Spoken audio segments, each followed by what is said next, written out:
Goeiedag lezers, welkom terug bij een nieuw interview met een tweede op het Songfestival. Vandaag hebben we een Italiaanse artiest bij ons te gast. Hij werd tweede op het Songfestival van 2011. Hij was de eerste vertegenwoordiger voor Italië sinds 1997. Het is Raphael Gualazzi.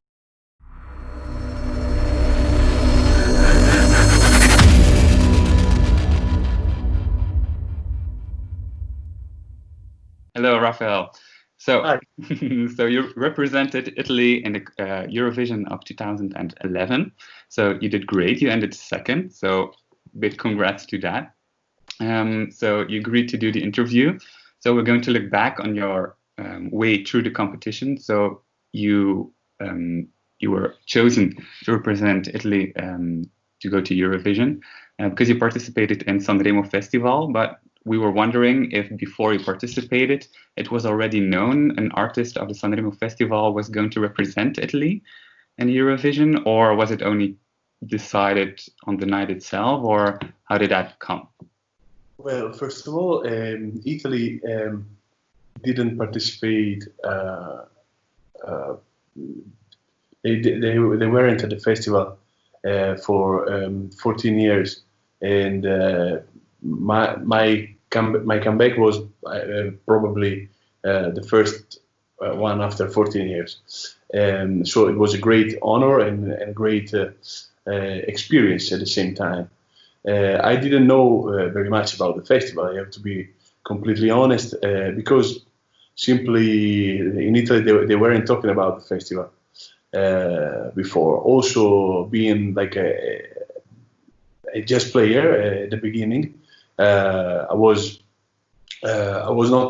didn't own a television, to be really honest. I was like hanging around like a little jazz clubs. I was invited to jazz festivals, but not certainly following like the television broadcasting. And I'm not sure that Italy was broadcasting Eurovision at the time. So it was a great discovery and a fantastic experience out of every discussion. Yeah, so you didn't know beforehand you were able to go to Eurovision if you won at Sanremo, or no? So, but it was decided, no? No, I didn't know. I have no idea. I mean, I know there was an opportunity. They told me about an opportunity. They told me if you're gonna win Sanremo, of course you'll have the opportunity. You can decide if you want to participate at the Eurovision Song Contest, which is like this huge competition. Of course, there's a huge visibility for your project and your music as well. And I said, why not? Absolutely. I mean, I love every kind of crossover when we talk about music, and I have no prejudice with regards to any experience, whether it's close to my kind of music or not. So I found myself launched in this amazing scenario, and huge, that I never achieved with jazz music. I mean, it's not proper of jazz music, this kind of audience, this kind of big scene. Yeah, indeed. So when they asked you to represent Italy to go to Eurovision, so you didn't have to think long about that, or did you have some reservations about that, or? No, actually not, because I was, first of all, I was really excited about my first release with an important label, which is Sugar Music for Italy, and I was fresh in this new contract, and I was looking for like a mainstream kind of scene, and I was looking for bringing my music to a larger audience. And yeah, I mean, I didn't know the Eurovision, but to me it was like a great opportunity, and I said, why not? I mean, I was invited like on the year after, on 2012, I was invited at the first International Jazz Day in Paris. It was a completely different context, but at the same time, I was, not refusing every kind of input and experience that you can have from the music scenario, and I think it's always an occasion to grow up and to develop some professional skills.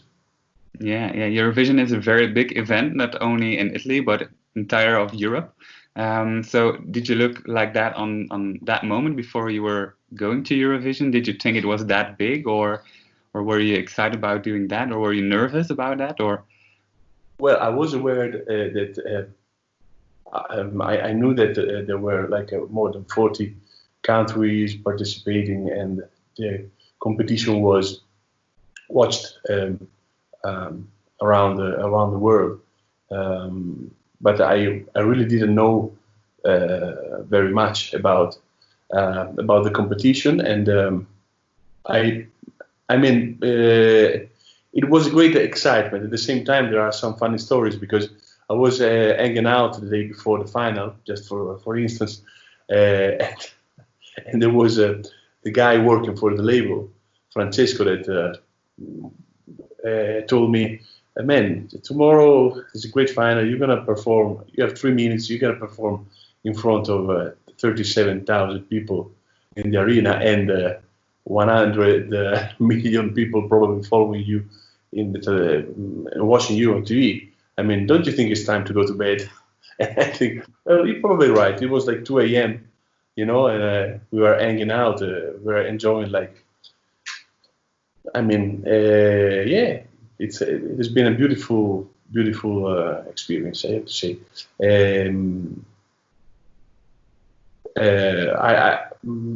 If I had the chance, I would do it again, of course, with a proper song. I mean, with a song like I say for Sanremo Festival.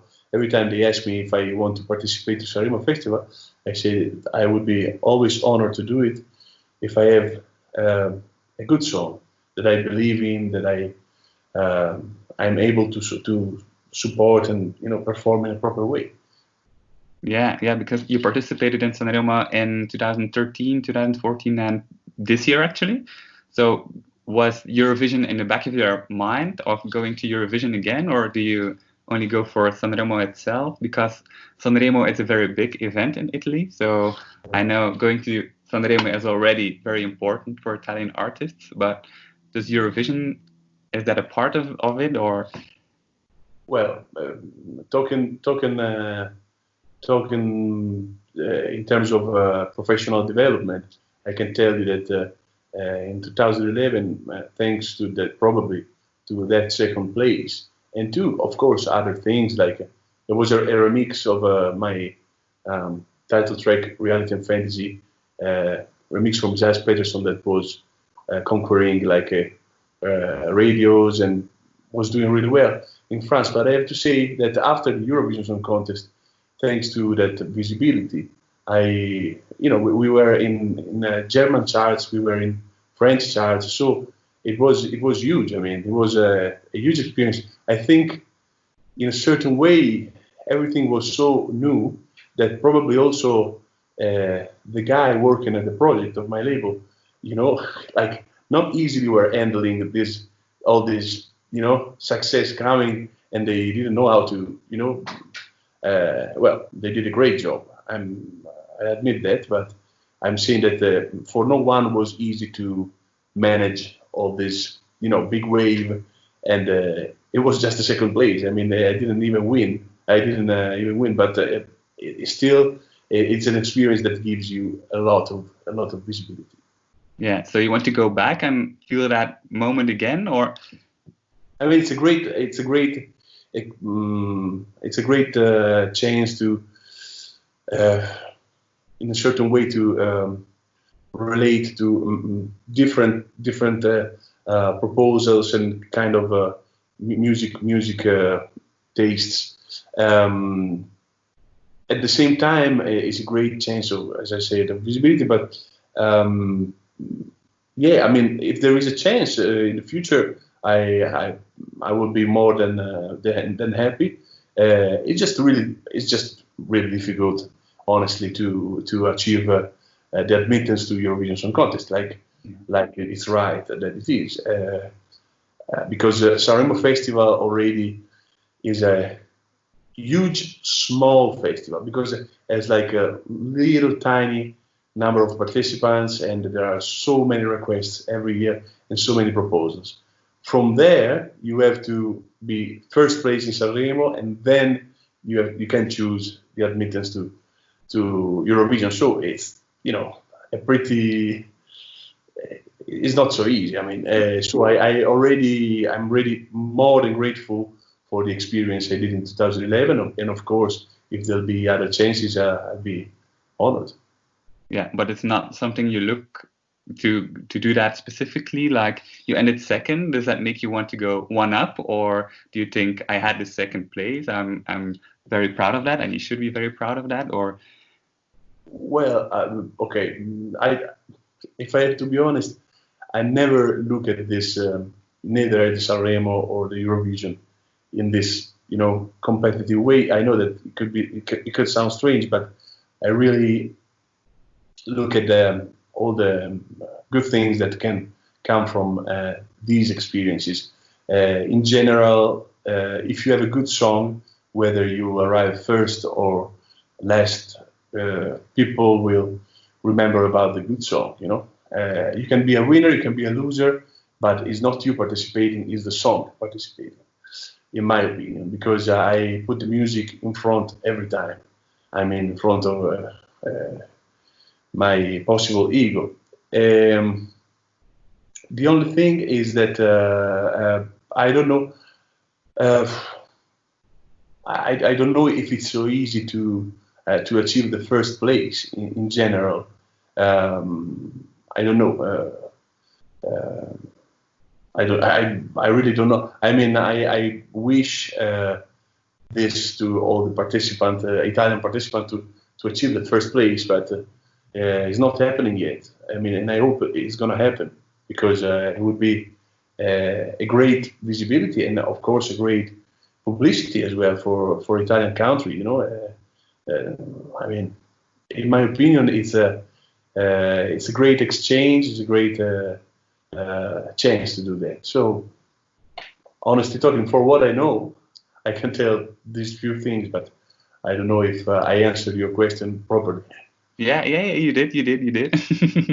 So you're not putting a lot of pressure on yourself, but did you feel some pressure from outside before entering the Eurovision, because you were the first one to represent Italy since 1997? So a lot of people were looking your way. Did you feel like you had to prove something, or? Well, I was pretty lucky in this sense, because the Italian television delegation was pretty unorganized that year, because they weren't at the competition for 14 years. So our delegation that year was really small, 2 persons from Rai Television, and one of these 2 persons arrived just the last day. So I mean, I had no pressure. Also, the guys working hard from the label, they were knowing what the Eurovision was about and how it was organized and structured in that moment. So I mean, we were pretty not aware about the right route to do. I mean, the right things, but they did a great job. I mean, I'm really happy, and I have just good memories about that experience. Yeah. It is a very nice experience. So I was wondering, you performed your song "Matters of Love" in Italian on Sanremo, if I'm not mistaken, and you did it with parts in English on Eurovision itself. What made you decide on doing that? Was it like reaching out to a wider audience, or? Yeah, it was exactly. On one hand, for that reason, to reach a larger audience, but mostly to make understand the meaning of the song and the vibe of the song to a larger audience. Because on one side, I keep the Italian version because I'm proud of my provenience and my country, and I adore the musicality of my language. On the other side, I am aware that many people like Italian music and Italian phonema and sound, but they have no idea what we are talking about. So I said I'd rather put some some phrases and in English. So lyrics are still important for me. So if I can, share also the vibe of the song and the meaning, it would be a nice thing.